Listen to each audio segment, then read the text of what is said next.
नमस्कार, आप देख रहे हैं राष्ट्रीय प्रस्तावना और मैं हूं आपके साथ इकबाल। मिल्कीपुर सीट से नामांकन करने के लिए भाजपा प्रत्याशी जो है पार्टी पदाधिकारियों के साथ पहुंचे हैं। बता दें कि मिल्कीपुर उपचुनाव के लिए भारतीय जनता पार्टी की जो प्रत्याशी हैं चंद्रभानु पासवान ने बृहस्पतिवार को नामांकन किया है। बता दें कि इस दौरान भाजपा प्रत्याशी के साथ साथ भाजपा के जो प्रदेश अध्यक्ष है भूपेंद्र सिंह चौधरी और साथ में नगर जो विधायक है वेद प्रकाश गुप्ता, ब्लॉक प्रमुख संघ जो है यानी कि जो उसके अध्यक्ष है शिवेंद्र सिंह और पार्टी के कई पदाधिकारी इस दौरान मौजूद रहे। साथ में नामांकन के जो दौरान मिल्कीपुर उपचुनाव की जो जिम्मेदारी उन्होंने संभालने के लिए बोला है। साथ में उन्होंने ये भी कहा है कि प्रदेश के इस दौरान 7 मंत्री भी पहुंचे। उन्होंने ये भी कहा है कि ये हमारे लिए चुनाव बहुत ही खास रहेगा। साथ में बता दें कि संघ अध्यक्ष जो है शिवेंद्र सिंह ने कहा है कि भाजपा सरकार ने मिल्कीपुर क्षेत्र में बहुत अभूतपूर्व विकास का कार्य किया है। साथ में देश के प्रधानमंत्री नरेंद्र मोदी का जिक्र करते हुए कहा है और मुख्यमंत्री योगी आदित्यनाथ के बारे में कहते हुए कहा है कि उनके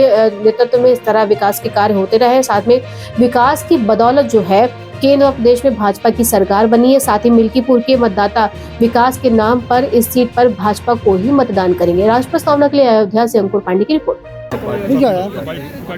चंद्रभानु पासवान ने अपना नामांकन किया है अनादि थोड़ा नीचे करो हल्का सा। हाँ। एक तरीके से विजय का शंखनाद लेकर के आज भारतीय जनता पार्टी नामांकन कराई है। इसमें हमारे कार्यक्रम के मुख्य अतिथि रहे हैं। ऊपर करो आईडी ऊपर करो टीएनपी और ऊपर करो।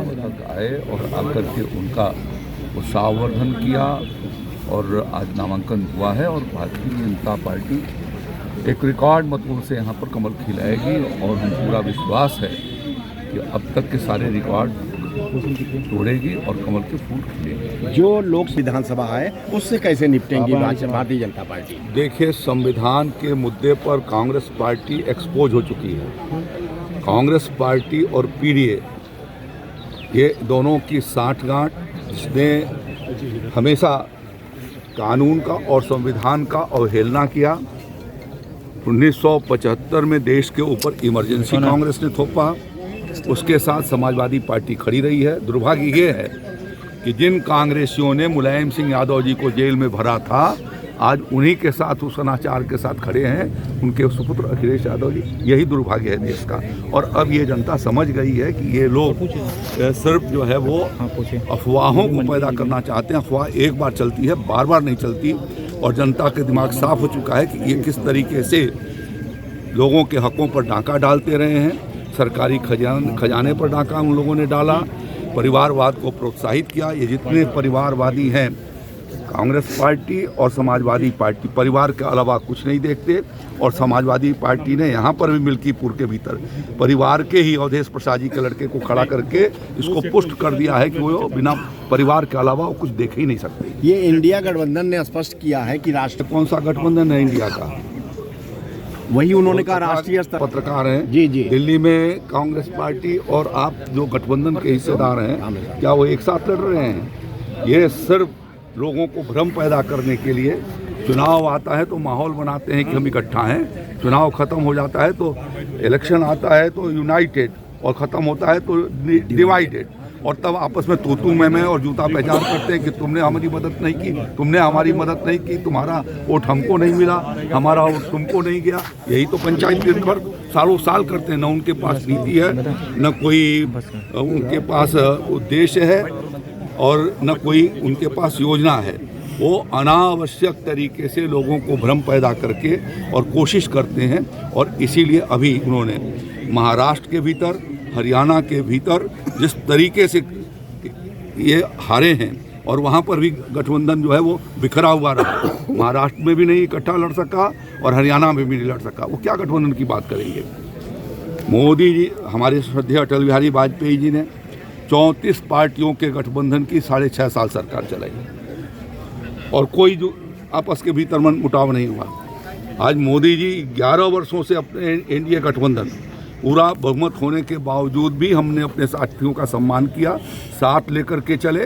भारतीय जनता पार्टी और एनडीए गठबंधन नीतियों के आधार पर काम कर रहा है, न कि किसी को रोकने के लिए नकारात्मक। वो इकट्ठा होते हैं भाजपा को रोके जाने के लिए और हार जाते हैं तो फिर जो है वो अलग अलग भानुमति के कुनबे की तरह से अलग हो जाते हैं। जो नकारात्मक हैं वो कभी भी देश की भला नहीं कर सकते, प्रदेश की नहीं कर सकते और क्षेत्र की नहीं कर सकते। अभी जो उत्तर प्रदेश में उपचुनाव हुए, महाराष्ट्र के साथ साथ 9 में से 7 सीटें भारतीय जनता पार्टी का कमल का फूल खिला, और जहां कभी नहीं खिला था कुंदरकी में, वहां पर भी कमल का फूल खिला।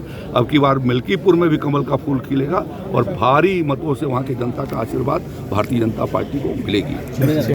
क्या कहेंगे जिस तरह से आज आपने नामांकन किया या करने जा रहे हैं? सर्वप्रथम मैं भारतीय जनता पार्टी के शीर्ष नेतृत्व सहित उत्तर प्रदेश के सचिव मुख्यमंत्री और देश के प्रधानमंत्री जी को धन्यवाद देते हैं, जिन्होंने मुझ जैसे छोटे कार्यकर्ता को के ऊपर भरोसा जताया। इसके लिए मैं हृदय से आभार व्यक्त करता हूँ और मिल्कीपुर की देवतुल्य जनता का भी धन्यवाद देते हैं, जिनके आशीर्वाद से ही ये संभव हो पाया है। तो उनके बीच में हम लोग खरा उतरने का काम करेंगे और अभी हमारे बीच में प्रदेश अध्यक्ष जी आ रहे हैं, उन्हीं के साथ नामांकन करने जा रहे हैं। स्वदेश प्रसाद ने एक कल बयान दिया कि बाहर और घर की लड़ाई है, इस पर चंद्रभान क्या कहेंगे? वो अपने बेटे से पूछे वो कहाँ रहते हैं, और हम लोग तो 12-14 साल से लगे हुए क्षेत्र में, निरंतर हमारा परिवार चल रहा है, क्षेत्र में सुख दुख में लोग पहुँच रहे हैं और जनता आशीर्वाद देने के लिए पूरा मन बना चुकी है। वो अपने बेटे से पूछे कि वो कहाँ रहते हैं। क्या हम लोग तो ये रहने वाले आपके चुनाव में? मुद्दा हमारा विकास का होगा। जनता के लिए जो भी सुविधाएं होंगी हम लोग उपलब्ध कराने का काम करेंगे, चाहे रोजगार से हो, चाहे सड़क हो, हर तरह की व्यवस्था वहाँ उपलब्ध होगी। धन्यवाद। भारतीय जनता पार्टी की लड़ाई परिवारवाद के खिलाफ है। ये लोग परिवार से उठकर राजनीति सोच नहीं पाते। आपने एक महापरिवार का असर देखा है उत्तर प्रदेश में। ये अब छोटे छोटे परिवारवाद के पोषक ये लोग हैं। चाहे कटहरी में आपने देखा कि पति हटा तो पत्नी लड़ी, यहाँ पिता हटा तो पुत्र लड़ रहा। तो कहीं न कहीं से इस देश में ये परिवारवाद जो वर्षों से ही लोग चला रहे हैं, हमारी लड़ाई उसी के खिलाफ है। समाज में बहुत काबिल लोग पड़े हैं जिनको अवसर मिलना चाहिए। अगर यही सीट खाली हुई समाजवादी पार्टी चाहती तो किसी और व्यक्ति को दे सकती थी, लेकिन परिवारवाद से इतर, चूँकि इस पार्टियों की कमजोरी है परिवारवाद, इसलिए वो जो कर रहे हैं अच्छा है, जनता उनको सबक सिखा देगी।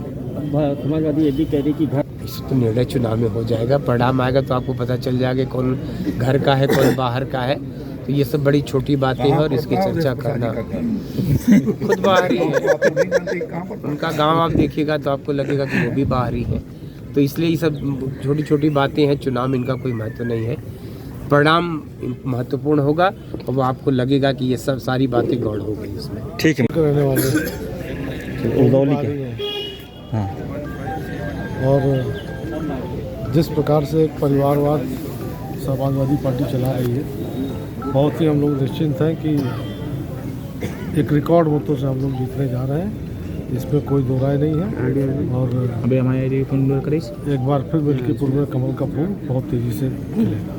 मोबाइल कितनी चुनौती मानते हैं समाजवादी पार्टी? मुझे नहीं लगता कोई चुनौती है और बहुत ही एक विशाल अंतर के साथ हम लोग जीतने जा रहे हैं। और आप बहुत ही गंभीरता के साथ मैं आपको बता दे रहा हूँ, कम से कम 40,000 से ज़्यादा से हम जीते हैं। लेकिन सपा लगातार कह रहे हैं कि आप लोग घबराए हुए हैं। आप कहने को चाहे कुछ प्रदेश के तमाम मंत्री और खुद मुख्यमंत्री यहाँ पे उतरे हुए हैं। भारतीय जनता पार्टी कितनी प्रतिष्ठावाली सीट है? भारतीय जनता पार्टी हमेशा 24 घंटे 12 महीने चुनाव में लगी रहती है। हम लोग की तैयारी हमेशा रहती है। ये जब चुनाव आ जाता है तब ये लोग तैयारी करते हैं।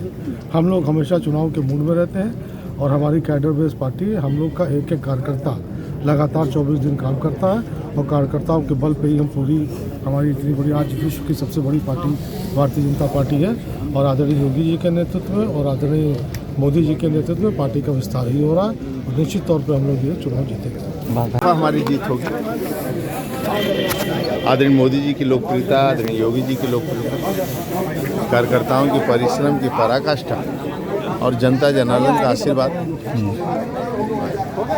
भारतीय जनता पार्टी के साथ है। इसलिए मैं कह सकता हूं कि एक तरफा हम चुनाव जीतते हैं। उसके पीछे कई कारण, डबल इंजन की सरकार, आज गरीब कल्याण योजनाएं हैं, यानी गांव के पंक्ति के अंतिम व्यक्ति को पक्का मकान, शौचालय, आयुष्मान का 5 लाख का कार्ड, किसान सम्मान निधि और सड़कों का जाल और धार्मिक स्थलों के कारण आज प्रभु श्री राम का जन्मभूमि पर भव्य दिव्य मंदिर बनाने के कारण आज अयोध्यावासी भी आज लगभग 1.5 लाख के आसपास प्रतिदिन आते हैं। कभी त्योहारों 5-5, 6-6 लाख, 10-10 लाख की भीड़ हो जाती है, जिसके कारण आने वाला समय अयोध्या के लिए खुशहाली है। आप देखते ही रहते हैं कि चाहे चाय बेचने वाले हों, चाहे होटल रेस्टोरेंट है, सभी आर्थिक स्थिति से इनकी उन्नति होती है।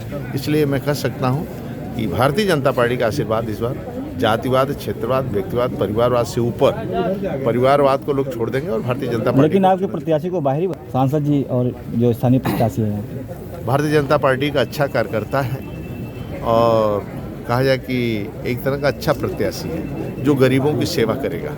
ये वंशवाद के चक्कर में बताइए, सपा में कोई दूसरा नहीं मिला था क्या? उनके बेटे के अलावा कोई और नहीं था क्या? किसी सपा में किसी कार्यकर्ता को लड़ा देते और चुनाव हम जीते।